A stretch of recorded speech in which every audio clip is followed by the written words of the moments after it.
দরিয়ামদ শুদান মকসুদ শাচিস্ত দরা মেহরাব যা মাহবুব শাচিস্ত দরা মেহরাব যা মাহবুব শাচিস্ত নিসিতি আ গাগে আগলু দুবে খুদা নিসিতি আ गागे अगलू दूबे खुदा हम जो आशिक हर ज़मा बीन जो तोरा तू कयम निसिती से खुद कदम तू कयम निसिती से खुद कदम जगी बद मदद में रज दम बदम जगी बद मदद में रज दम बदम अल्लाहर गुलाम आरिफ रूमी रहमतुल्लाहि अलैहि বর্ণনা করেন ও দুনিয়ার মানুষেরা আল্লাহ পাক রব্বুল আলামিনকে টাকার মাধ্যমে পাওয়া যায় না।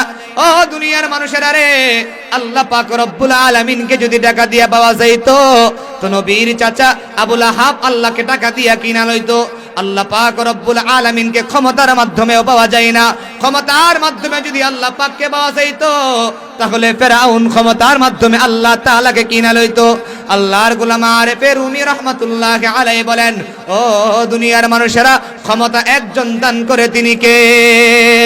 লোকমানে হাকিম বলে, মালিক কেন আনছি জানেননি? না রে লোকমান, না জানি না কেন আনলাম। লোকমানে হাকিম বলে, মালিক তাহলে শুনেন, আমার আল্লাহ পাক রব্বুল আলামিন প্রত্যেক মানব জাতির ভিতরে এই দুইটা জিনিস দিয়েছে। প্রত্যেক মানুষের ভিতরে কলব আর জিহ্বা আছে।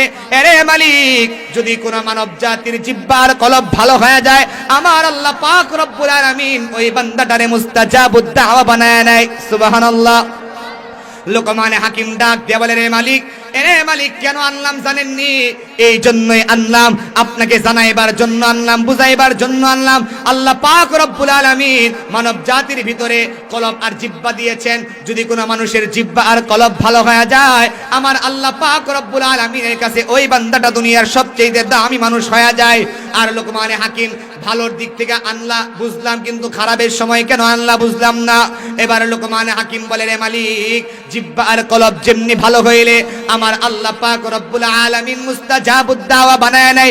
এরে মালিক, আবার এই জিহ্বা আর কলব যদি খারাপ হয়ে যায়, আমার আল্লাহ পাক রব্বুল আলামিন জানায় দেয়, উলাইকা কাল আনআম বাল হুম আদল। জিহ্বা আর কলব যদি খারাপ হয়ে যায়, এই বান্দাটাকে আল্লাহ তাআলা কুকুর শুকরের চাইতে নিকৃষ্ট বানায় দেয়। জিহ্বা আর কলব যদি কোনো মানুষের খারাপ হয়ে যায়, ওই মানুষটার চাইতে কুকুরের দাম বাড়িয়া যায়। ওই মানুষটা দুনিয়ার কুকুর আর শুকরের চাইতেও খারাপ হয়ে যায়। মুহতারাম হাজিরিন, তো জিহ্বা আর কলবের দাম আছে না নাই? এই লোকমানে হাকিম তার সন্তান সারানকে বয়ান করে। কারে বয়ান করে? এই লোকমানে হাকিম তার সন্তান সারানকে বয়ান করে, বাবা শোনো, তোমারে এক নাম্বার বলি, ইয়া বুনাইয়া, হে আমার সন্তান, লা তুশরিক বিল্লাহ, খবরদার আল্লাহর সাথে শিরিক করবা না। মুসলমান ভাইরা রে, আমার যুবক বন্ধুরা, পর্দার আড়ালের মা বোনেরা, গভীর মনোযোগ দিয়ে শুনবেন। আল্লাহ পাক রব্বুল আলামিন এই আয়াত নাযিল কইরা জানায়া দেয়, ওয়া ইয ক্বালা লুকমানু লিবনিহি ওয়া হুয়া ইয়াইদুহু ইয়া বুনাইয়া লা তুশরিক বিল্লাহ। আমার আল্লাহ তাআলা দুনিয়ার মানুষদেরকে জানায়া দেয়, এর দুনিয়ার মানুষেরা লোকমানে হাকিমের কথা স্মরণ করো। ওগো আল্লাহ, কেন স্মরণ করব? দুনিয়ার মধ্যে এমন অনেক পিতা আছে যেই পিতাগুলা হুজুরদের কাছে দৌড়ায়া যায় আর বলে, হুজুর আমার সন্তান কথা শুনুন, একটু তাবিজ দেন, পানি ভরা দেন। আছে না নাই? কথা কয় না? আল্লাহ পাক রব্বুল আলামিন জানায়া দেয়, এরে দুনিয়ার মানুষেরা রে, যদি দুনিয়ার বান্দারা লোকমানে হাকিম তার সন্তানকে যে বয়ান করছে, এই বয়ান যদি দুনিয়ার কোন পিতা তার সন্তানকে করে, ওই সন্তানটা আর খারাপ হতে পারে না। ওই সন্তানটা দুনিয়ার সবচেয়ে দামি সন্তান হয়ে যায়। এটা আমার কথা না, আল্লাহর কথা। আল্লাহ পাক রব্বুল আলামিন বলে, দুনিয়ার মানুষেরা স্মরণ করো লোকমানে হাকিমের কথা। যে লোকমানে হাকিম তার সন্তানকে বয়ান করে, ইয়া বুনাইয়া, হে আমার সন্তান শোনো, কাছে বসো, ভালো করিয়া শোনো, লা তুশরিক বিল্লাহ, এর সন্তান খবরদার আল্লাহর সাথে শিরিক করবা না। ইন্নাশ শিরকা লাযুলমুন আযীম, এরে আমার সন্তান, যদি শিরিক করো নিজের সাথে জুলুম করলা, আর নিজের সাথে যেই ব্যক্তি জুলুম করে, আমার আল্লাহ পাক রব্বুল আলামিন ওইটারে জান্নাত দেয় না। রাসূল আমার সাহাবা আজমাইন রাদিয়াল্লাহু তাআলা আনহুদেরকে বলেন, এরে আমার সাহাবারা, তোমরা কি কেউ নিজের ঈমানের সাথে জুলুম করেছো? সাহাবা আজমাইন রাদিয়াল্লাহু তাআলা আনহু বলে, ইয়া রাসূলুল্লাহ, ইয়া হাবিবাল্লাহ, নিজের ঈমানের সাথে আবার জুলুম করে কিভাবে?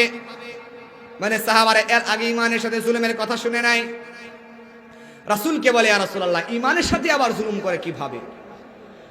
নবীজি সাল্লাল্লাহু আলাইহি ওয়াসাল্লাম আমার বলে, এরে আমার সাহাবারা, তোমরা কি লুকমান হাকিমের কথা শুনো নাই? লুকমান হাকিম তার সন্তানকে বয়ান করে, এরে আমার সন্তান, লা তুশরিক বিল্লাহ ইন্নাশ শিরকা লাযুলমুন আযীম। এরে আমার সন্তান, আল্লাহর সাথে শিরিক করবা না। আল্লাহর সাথে শিরিক করলা তো নিজের ঈমানের সাথে জুলুম করলা। রাসূল আমার বলে, এরে আমার সাহাবারা, শিরিক হলো দুই প্রকার। জোরে বলেন কয় প্রকার? শিরিক হলো দুই প্রকার। এক নাম্বার হলো শিরিক আকবার, দুই নাম্বার হলো শিরিক আসগার। ভালো করে শুনবেন মুসলমান। রাসূল আমার বলে, এক নাম্বার হলো শিরিক আকবার, দুই নাম্বার শিরিক আসগার। রাসূল আমার বলে, এরে আমার সাহাবারা, আমি আমার উম্মতের জন্য শিরিক আকবার নিয়ে ভয় পাই না। কেন গো ইয়া রাসূলুল্লাহ, আপনি আপনার উম্মতের জন্য শিরিক আকবার নিয়ে ভয় পান না? ভালো করে বুঝবেন, কেন ভয় পান না? রাসূল আমার বলে যে আমার উম্মতেরা শিরিক আকবার করবে না, এজন্যই ভয় পাই না। ওগো আল্লাহর নবী, শিরিক আকবার কাকে বলে? রাসূল আমার বলে, শিরিক আকবার আমার উম্মতেরা করবে না, কারণ এই শিরিক আকবার করে বেঈমান, বেদুইন, কাফের, হিন্দু, বৌদ্ধ, খ্রিস্টানেরা। শিরিক আকবার হলো ওই শিরিক, আল্লাহ ব্যতীত যদি কাউকে মাহবুদ মানা হয়, ইলাহ মানা হয়, মালিক মানা হয়, তাকে শিরিক আকবার বলা হয়। এরে দুনিয়ার মানুষেরা রে, শিরিক আকবার বর্তমান মুসলমানেরা করে না। নবীজি আমার বলে, এরে আমার সাহাবারা, আমি আমার উম্মতের জন্য শিরিক আসগার নিয়ে বড় ভয় পাই। ওগো আল্লাহর নবী, শিরিক আসগার কাকে বলে আমাদেরকে জানায় দেন। নবীজি আমার বলে, শিরিক আসগার আমার উম্মতেরা অহরহ করবে, এখনো উম্মতেরা অহরহ করে। শিরিক আসগার কাকে বলে? রাসূল আমার বলে, আল্লাহ ছাড়া যদি কাউকে রিজিকের মালিক মনে করা হয়, শিরিক আসগার করলো। শিরিক আসগার করলো তো বান্দার ঈমান বরবাদ হয়ে গেল। এখন মুসলমান ভাইয়েরা আমার মনোযোগ দিয়ে শুনবেন। অনেকেই বলে যে আমার সন্তানটা চাকরি না করলে না খায়া মরে যাইতাম। কথা কয় না, আছে না নাই? অনেক মায়েরা বলে যে আমার স্বামীরা এই ব্যবসা না করলে আমার ঘরে খাবার দিত কে? আমার সন্তানটা চাকরি না করলে ঘরে খাবার আসতো কিভাবে? এমন কথা বলে কি বলে না? মুহতারাম হাজিরিন, রিজিকের মালিক কে? আরো জোরে বলেন। রিজিকের মালিক আল্লাহ। আল্লাহ তাআলা ব্যতীত যদি কাউকে রিজিকের মালিক মনে করা হয়, ঈমান থাকবে? জোরে কয় না। এক নাম্বার হলো রিজিকের মালিক একজন, তিনি কে? জবানটা খুইরা বুকটা ভইরা আল্লাহরে ডাক দেন না, আল্লাহ। রিজিকের মালিক একজন আল্লাহ। হায়াতের মালিক কয়জন? শেফা দেনেওয়ালা কয়জন? বান্দা অসুস্থ হয়েছে, কয় অমুক ডাক্তারের কাছে না গেলে আমি মনে হয় মারাই যাইতাম।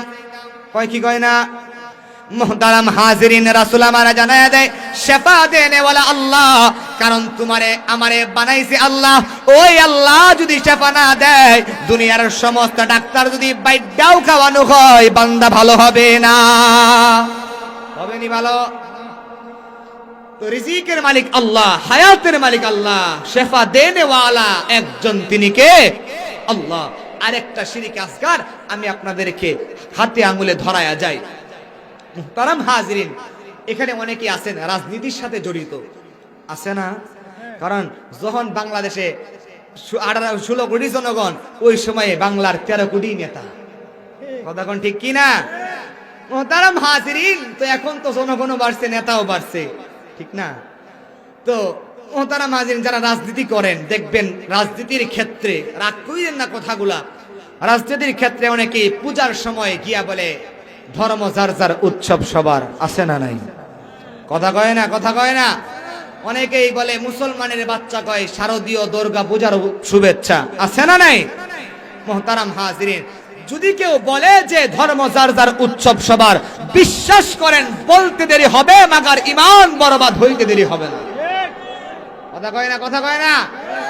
মুহতারাম হাজিরিন, ধর্ম যার উৎসব তার, ঠিক কি ঠিক না? ধর্ম যার যার উৎসব সবার যদি বলে, ঈমান থাকবে? কথা কয় না, থাকবে? আমি কই ধর্ম যার যার উৎসব সবার এই স্লোগানের মধ্যে আর পতিতালয়ের বেশ্যার স্লোগানের মধ্যে কোনো পার্থক্য নাই। কইবেন হুজুর এত খারাপ কথা কইলেন এই ওয়াজের মঞ্চে, কেন বললাম ভালো করে বুঝবেন।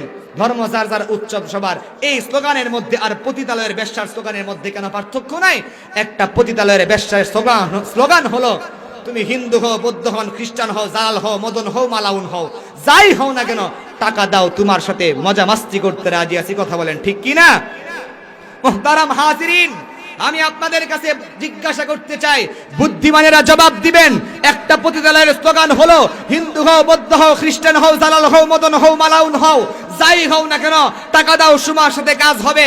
আর মুসলমানের বাচ্চা যদি বলে তুমি হিন্দু হও, বৌদ্ধ হও, খ্রিস্টান হও, জালাল হও, মদন হও, মালাউন হও, সব ধর্মের উৎসব পালন করতে পারবা। ও মুসলমানের বাচ্চারা আওয়াজ দিয়ে বলেন, ওই স্লোগানের মধ্যে আর এই স্লোগানের মধ্যে কোনো পার্থক্য আছে?